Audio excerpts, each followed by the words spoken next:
What's going on? It's the RapNerd, and I'm here today to talk about the latest installment in the VHS franchise called VHS Beyond. Now, first of all, I'm a fan of this entire franchise. I've followed it since the very first one. I love all of the films, even though the weakest one for me is Viral, but even that I still find enjoyment in because found footage is one of my favorite subgenres of horror. It's a way that really gets me immersed fully into the horror that's going on.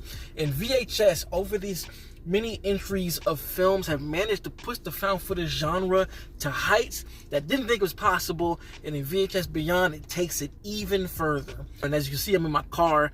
I have a house full of family, so I couldn't record the review in my house like I usually do, so I figured I'd take it to the car. I had to say that off rip. If you're wondering why I'm doing a review for a streaming movie in the car, because it's not like it was in theaters.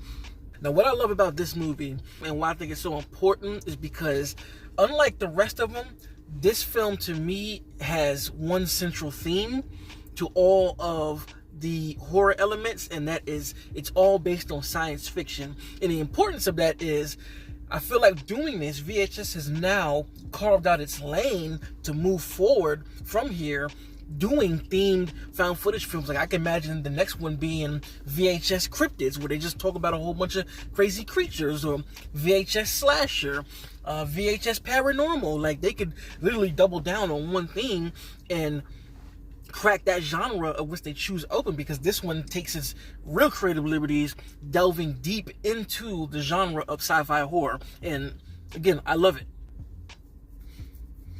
Now, one thing that this film does differently than the rest is and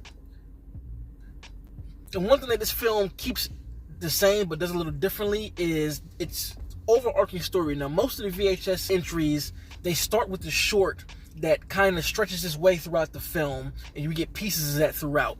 Here, the difference is that short that they're expounding upon is mockumentary style, so they bring in actual folks who do alien investigations. They had the Corridor VFX crew in here talking about the first short, and the first short is detailing this mystery found footage that someone was sent about alien contact, about this mansion slash house in the 90s. How the family pretty much was abducted, and throughout the whole thing you get pieces of that short until you get to the end, which it just takes it to a different level.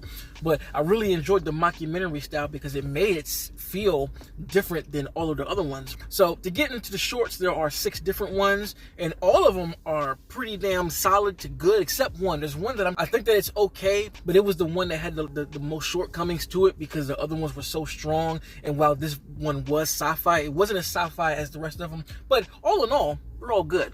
So the first one is called Stork, and it follows this police force going into this house to track down some unspeakable creatures. And it's not like they don't know, because when it's introduced to you, these cops are sitting around in a round table, and based on the discussion that they're having, they know exactly what they're getting themselves into.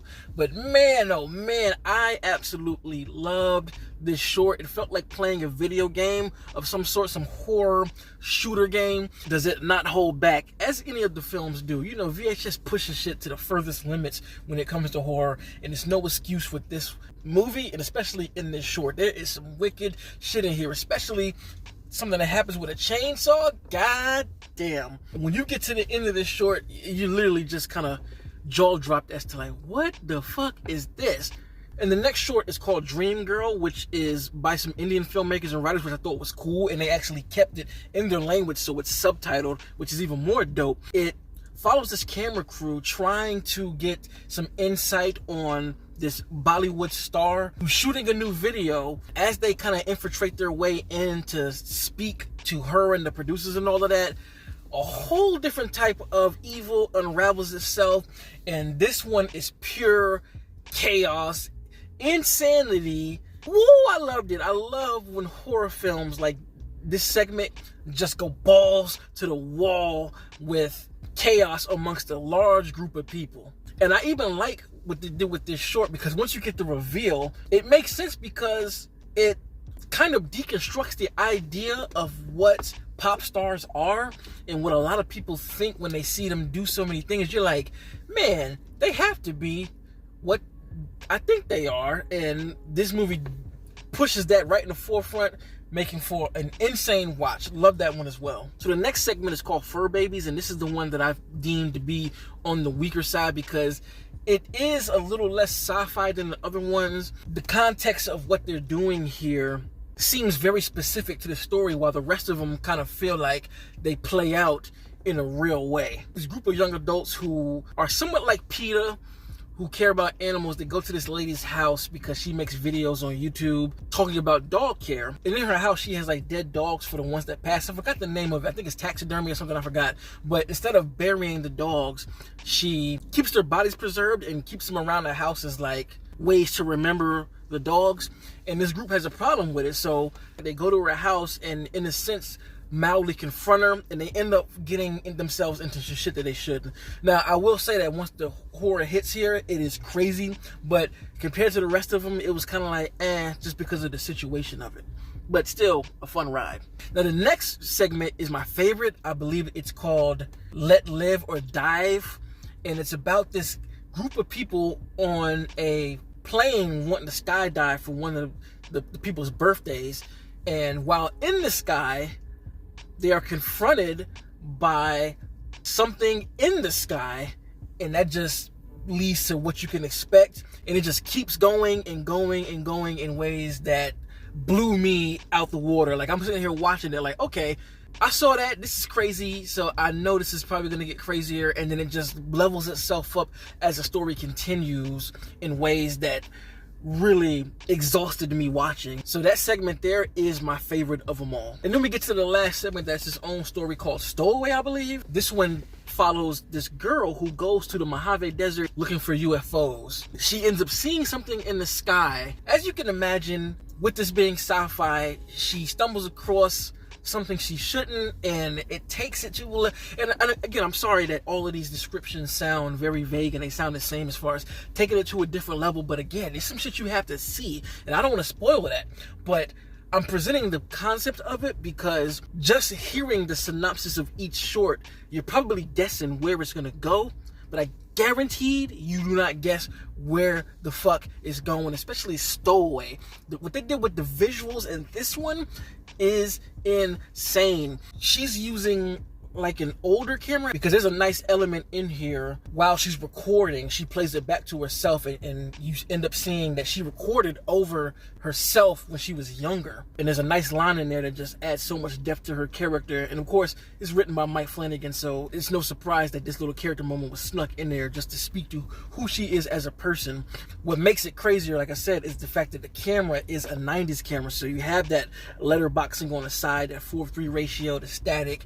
So seeing these VFX through a lens like this, it gives it a tangible feel, and it makes it feel a lot more real. And when you get to that point, again, I'm sorry, but it just takes shit differently that you have to see to believe in. That's my second favorite short of this entire movie.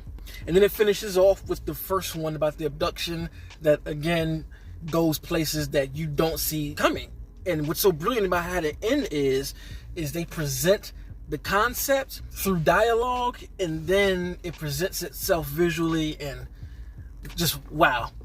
So I love this film. I still think that VHS 2 is the best, and then I'll say VHS 1. Next is 85. The one last year was dope, and I think this one is right behind that one personally. But if you are more into sci-fi, you might put us above 85 because this one is made just as stellar as 85 in my opinion. So if you have seen VHS Beyond, let me know in the comments what is your favorite segment and why. And I hope they keep making these things, because if they make them yearly, I'm going to watch them yearly and do a review for everyone. Love found footage, and VHS is a staple in that subgenre. So if you like this kind of content, make sure you like and subscribe. And if you already are subscribed, thank you. And until next time, peace. RapNerd Productions, no capping, that's word to mommy. Instead of banking on it, now rapping is just a hobby.